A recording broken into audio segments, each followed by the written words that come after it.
আমার নবীর মেরাজকে নিয়ে বিজ্ঞানীরা আশ্চর্য হয়ে যাচ্ছেন। বিজ্ঞানীরা আজ পর্যন্ত গ্যালাক্সির 100 ভাগের 1 ভাগ জানতে পেরেছেন, কিন্তু আমার নবী রহমাতুল লিল আলামিন তিনি এমন নবী, জিব্রাইলের মাধ্যমে সেদিন দুনিয়া থেকে তিনি আরশের মধ্যে মহান আল্লাহর সাথে সাক্ষাৎ করেছিলেন। এমন একটা জায়গা আছে যেখানের মধ্যে জিব্রাইল আর যেতে পারে না।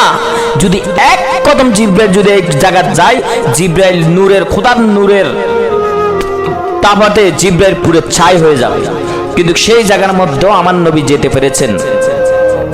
আজকে বিজ্ঞানীরা বিভিন্ন গ্রহ, বিভিন্ন গ্যালাক্সি নিয়ে গবেষণা করতে বিজ্ঞানীরা নিজেও আশ্চর্য হয়ে যাচ্ছেন যে কোরআনে আছে আল্লাহ রাসূল সাল্লাল্লাহু আলাইহি ওয়াসাল্লাম স্বয়ং আল্লাহর সাথে সাক্ষাৎ করেছিলেন।